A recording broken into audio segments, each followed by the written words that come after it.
This is a 1-star hotel. This room cost me $80 per night in Paris. This is 2 stars. It costs me $120 per night. 3 stars, $160. 4 stars, $400 per night. And this is a 5-star hotel. A night there cost me $1,600. Logically, this should be the best experience you can get, right? Most stars means most comfortable, most luxurious, most refined, best service. And then there's this. An actual castle where I'm living and dining as royalty. This place has 0 stars. And it couldn't even get one if it tried. Yet, it is the most extraordinary stay I have ever experienced. Staying in this place cost me a fraction of what the 5-star would. So what do hotel stars actually mean? When you walk by any hotel in France, you'll see them.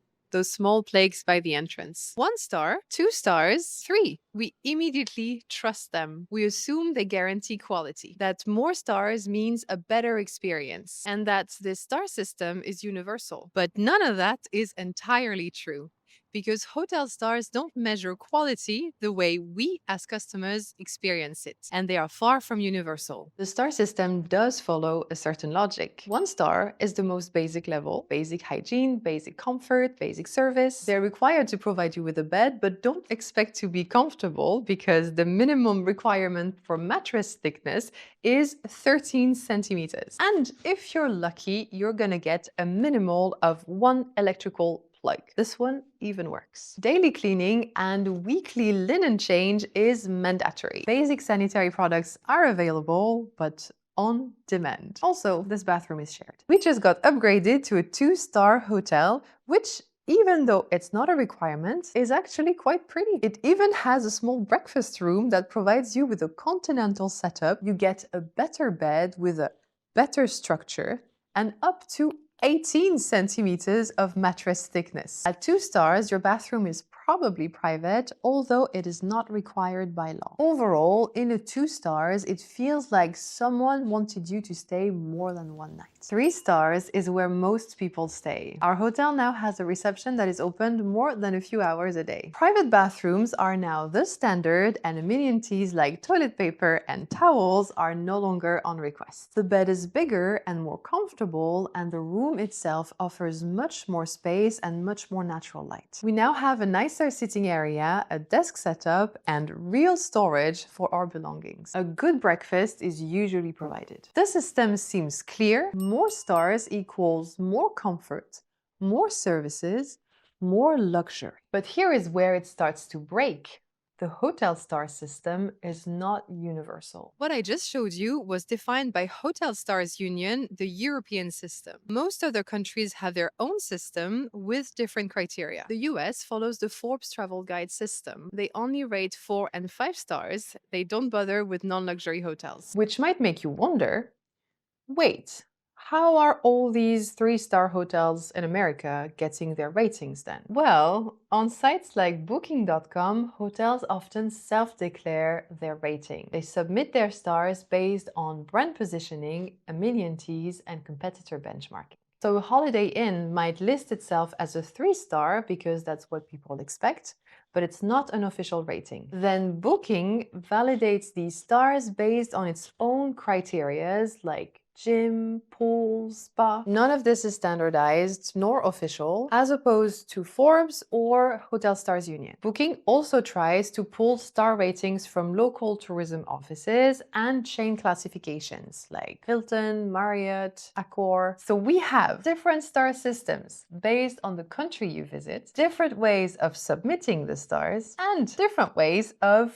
regulating the stars. That's why staying in a 3-star hotel in Paris can feel very different from a 3-star hotel in New York or in Tokyo. And this is why sites like Booking emphasize their reviews over their stars, because stars tell you the amount of amenities that you can get, but reviews will tell you about the experience. And experience is where Forbes Travel Guide shines. The reason why they're only rating 4 and 5-star hotels is because they are looking for unique experiences. When you stay at a 4-star hotel, you expect much more than just clean bed sheets. You're coming in for the experience of it all. So Forbes switches the boring European checklist for a much more experiential, Vibe check. As a guest in a 4-star hotel, we expect polished and consistent service and a great attention to detail. The staff smiles when we enter the lobby, they anticipate our needs. Things just feel high quality now. The furniture is designer, or at least better than the one you have at home. And the food looks and smells delicious with a lot of variety. The bathroom is stocked full of shampoo, body lotion, conditioner. The soap smells nicer. We have a little slippers. The shower pressure is good. And if we have a problem with our stay, the staff handles it quickly and accurately. The room in a 4-star hotel is pristine.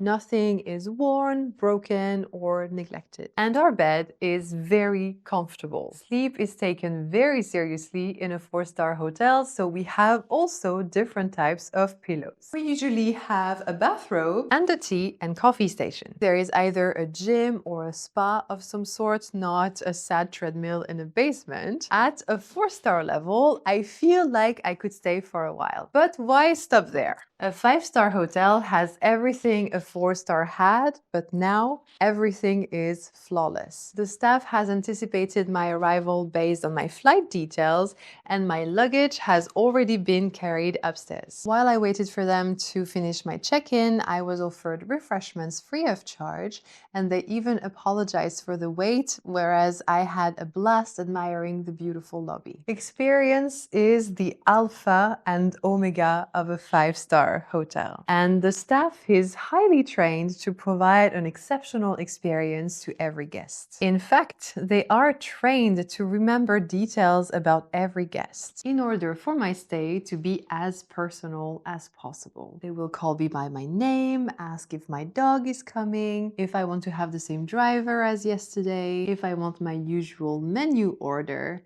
for everything to feel as natural and effortless as possible. The cleanliness is flawless, the architecture is a work of art. You don't hear your neighbors rolling their luggage in the middle of the night because everything is carpeted and sound isolated. In your room, everything is high quality.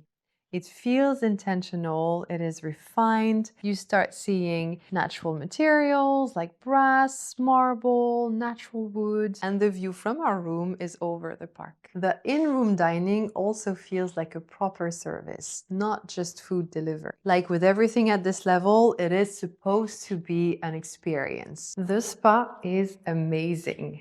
And with my suite reservation, I have access to everything at no additional cost. Although not technically a requirement by Forbes, 5-star hotels have a 24 hours reception and very flexible kitchens. So if I have a night craving for pancakes, they will be able to deliver it to my room. Essentially, a 5-star hotel is a truly unique experience, and every guest is made to feel this way for every single stay. And part of that is because if hotels want to keep their stars, they need to be re-evaluated every year by an anonymous Forbes inspector. For European hotels, however, it is a little bit easier. Their stars are given by authorities approved by the state. They go through an official audit every 3 years or so. In my opinion, Forbes does it better because its criteria are much closer to what we as customers expect stars to measure. We don't care about how many elevators our hotel has as soon as we're not waiting too long.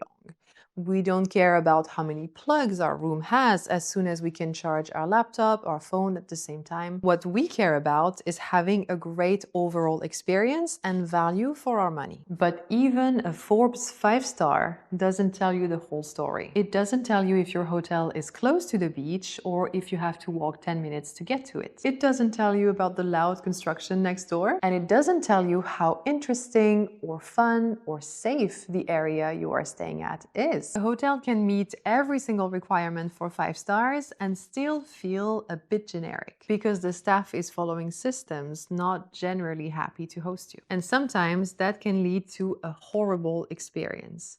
My husband and I were staying at a 5-star hotel in Carcassonne, but the staff was rude, we felt judged. The cleaning crew left sponges in the sink. The person even complained to me about how little they were paid. Even the manager made us feel judged. And we had decided to splurge on this stay because we really needed to relax, and we had the complete opposite effect. So hotel stars are not a bulletproof system and are not going to guarantee that you're going to get your money's worth. Which brings us back to places like this one. A chateau with rich history, passed down from generation to generation. A place where you don't meet staff, you meet family. A place where people look forward to meeting you because it's their home, where they remember your name not because they must, but because they care. In a chateau, your room is not identical to everyone else's. It is unique and has seen countless of people come and go through history. In spite of everything that it brings, this castle cannot even get 1 star. And that is because it fails to meet one single criteria. The owners live here, and they have for generations. The chateau has no official classification, and yet everything feels intentional. The decor is period. There was an extreme attention to detail in the preparation of our room. The light, the textures, the atmosphere, everything feels real and historical. It has not been designed by an interior designer in an office. It has been lived in and rearranged throughout hundreds of years. There is a true experience here that systems can't replicate. And that's something no checklist can capture fully, because these places are not optimized for ratings. They're curated. Airbnbs are full of stays like this one. No stars at all. Instead, they only rely on reviews. Not one inspector's opinion, not one government's checklist. Instead, they rely on the experience of thousands. But this system of user-generated reviews only was made available in the 90s with the internet, decades after the various star systems were invented. But today, reviews have become just as or even more important than stars themselves. Because a 5-star hotel with horrible reviews feels like a ripoff, and a 3-star hotel with exceptional reviews feels like a bargain. And chateaus with no stars at all turn into the most memorable experience. Exceptional experiences absolutely exist outside the star system, even though they might not have the right amount of required plugs. So what do hotel stars actually tell you?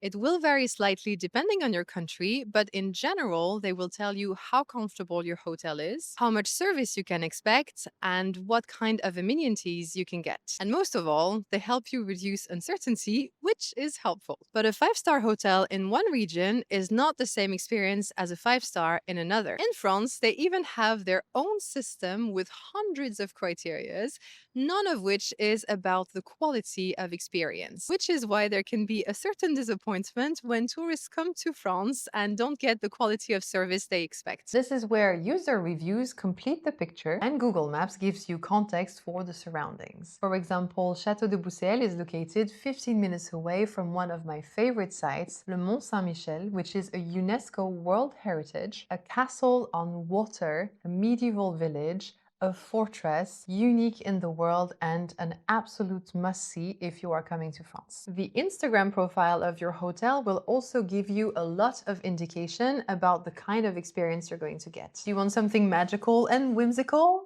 Come to Château de Boussel. Do you want something efficient and professional? Go to this hotel instead. Do you want something that feels boutique? Then this one will be perfect for you. The imagery curated by the hotel will tell you a great deal about the type of experience they want you to have. Both can be 5 stars, but the experience is not intended to be the same. So next time you book your hotel, don't just look at the stars. Study the reviews, look at their Instagram, their website, the kind of pictures they take. What kind of atmosphere are they trying to convey? Because a 5-star hotel can be perfect or forgettable. And a place with no stars at all can stay with you for years. I would like to warmly thank Château de Boussel and every single person who has been part of our stay. We truly had an amazing experience staying here, and we warmly recommend that you book your stay next time you're visiting Mont Saint-Michel. If this elegant setting inspired you and you would like to become the epitome of an elegant woman, I would like to invite you to join L'Atelier, which is a new space that I'm opening. It consists of weekly live sessions together with me and other women where I answer every single question you have. I help you choose your outfits, understand why they work or why they don't. I will review your makeup and guide you to new products and new application techniques so it suits you better. And I will help you carry yourself elegantly through every situation in your life. If you have an interview, a difficult situation, or an important event coming up. To celebrate the opening of L'Atelier, I'm gifting the 50 first women who join a wealth of bonuses. So if that is something that would interest you, I invite you to click the link in the description and I would be very happy to meet you in person. I will see you very happily in the next one. À bientôt!